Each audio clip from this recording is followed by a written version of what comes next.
Hello everybody and welcome to Wine Library TV. I'm your host, Gary Vaynerchuk.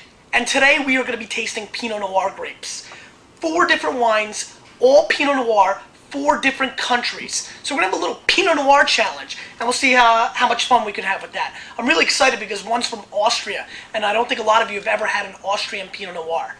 First thing I want to say today is Wine Library takes one take. That's right, no editing, no double takes. If I say something wrong, then that's it. That's the way we do it. We take Wine Library, it does one take, and I know somebody commented on something like that, so I want you to know that's the way we do it, just one time. Also, what I want to talk about today is the feeds, right over here. This time I'm doing it right, I'm pointing to the right place. You'll notice that little orange box, that's a feed. You should get a feed because you'll know right away when Wine Library is got its new Wine Library TV episode. And obviously the reason you want to know that is because the hottest and coolest competition going on the internet right now is who's the first person that can comment on a new Wine Library TV episode. And hopefully when I'm done with my redesign, which is coming soon, I will have standings for the first place person every time. We'll see who's the best in the world at the first comment. So, got those things off my chest. Got a lot of other things on my chest from the last couple episodes, but we're going to keep that inside and taste some wine. So, wine numero uno, Fischer, Pinot Noir, 2003 from Austria. A lot of people have not had Austrian Pinot Noir. I also myself have not drank that many, so let's see what we think of this one. We've carried this one, and we've had a lot of success with it. I saw a lot of return sales on it. That's why I've decided to try it, so it means a lot of people have been trying it. Solid color, I mean, actually very, very dark for a Pinot Noir. If I saw it by color, I wouldn't even think of it as Pinot unless the New World Pinot, you know, the one they interject with Syrah. A little bit of an alcoholic nose. Also kind of an interesting nose. A little bit of bark sap on the nose, kind of awkward. A little bit of cherry. Birds are on fire today. I'm sure you can hear them right now.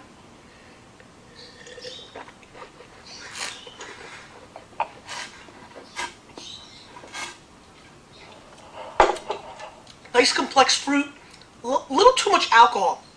Actually, a lot of alcohol, really kicking in right now. This wine retails between $15 and $25. It's got great structure on the mid palate, which I like a lot, but I gotta be honest with you, as I'm talking right now, I feel like I just took a shot of Smirnoff 100 proof vodka or Everclear. There's way too much alcohol coming through. It says 13.5, but it feels about 17, 18%. It's really hot. Obviously, all these wines have been open for about an hour and a half to 2 hours.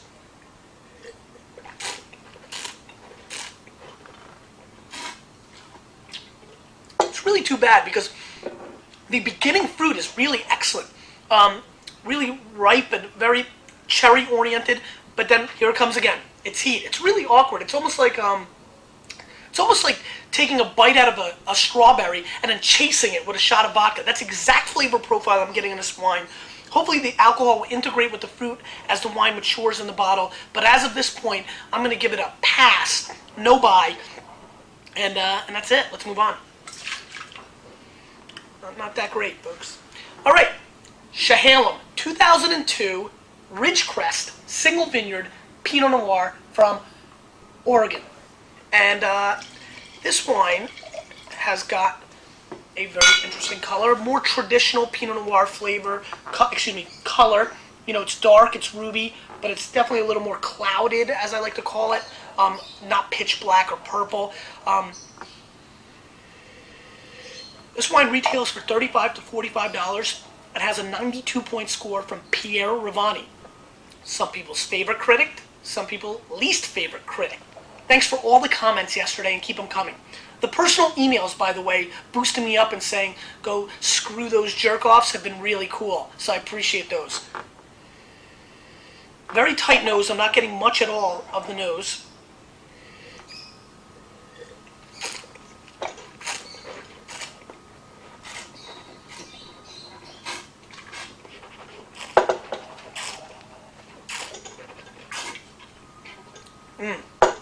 Great mouthfeel.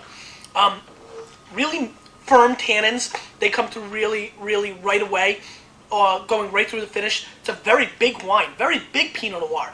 A lot of times people think of Pinot Noir as a light wine, but this packs a big punch. I'm getting a lot of violet and roses, a lot of floral aspects on the flavor.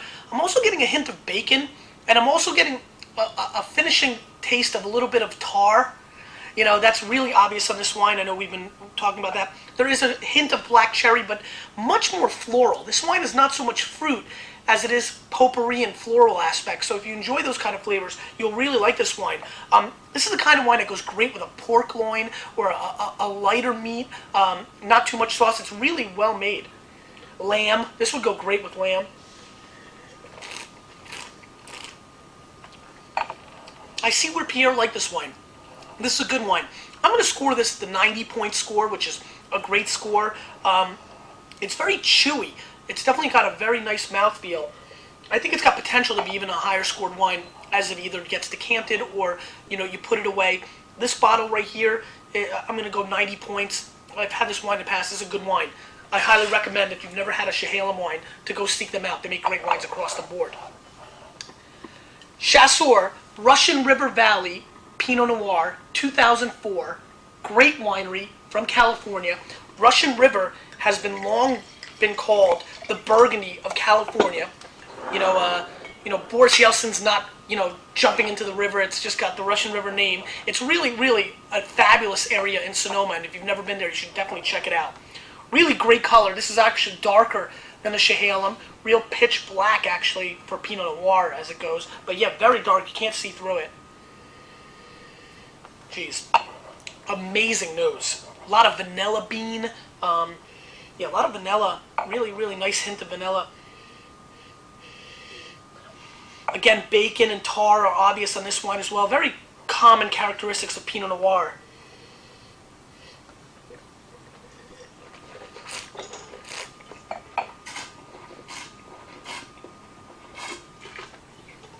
This is even better. This is even better than the Chehalem. This is really, really silky smooth. Pure silk finish. I mean, for 2004, with 14.3% alcohol, to integrate this much fruit in there, to really take away those components, that it's young and that the alcohol is very high, is a monumental effort. This is an excellent bottle of Pinot Noir. Actually, you know what I'm really getting on the flavor? On the hindering... There's a lingering flavor of a candied plum, which is really nice. Really, really elegant. And you know what's really nice? On the mid palate, let me get this one more time.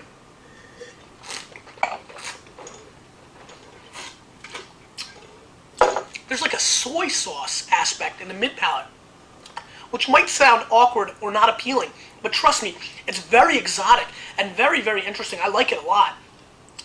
So think about it. Take a plum, dip it in soy sauce, and eat it.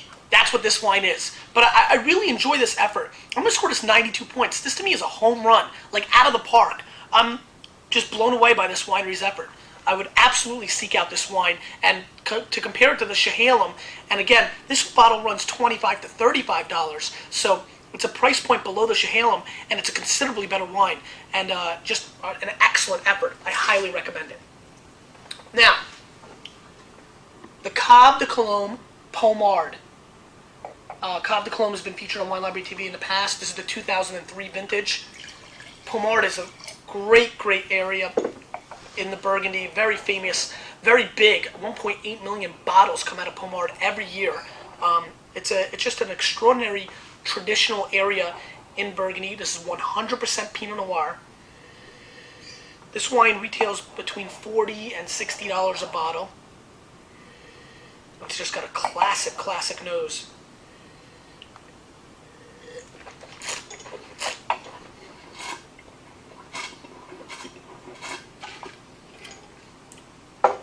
Pommard, which falls in between the Beaune and Volnay, is really one of my favorite Burgundy areas. Absolutely. This wine's underperforming though. I was really expecting a lot more. Let me just give it one more whirl.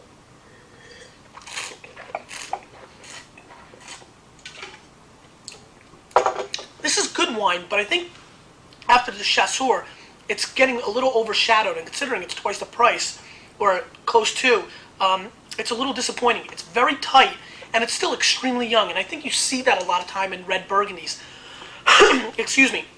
They're a little bit more shut down. I mean, there's obvious tremendous mid-palate and backbone to this wine, and in about 5 or 7 years, I think this wine can open up and crush the other three really hands down, because I'm tasting a lot of flavors behind the tannin structure and behind the acidity.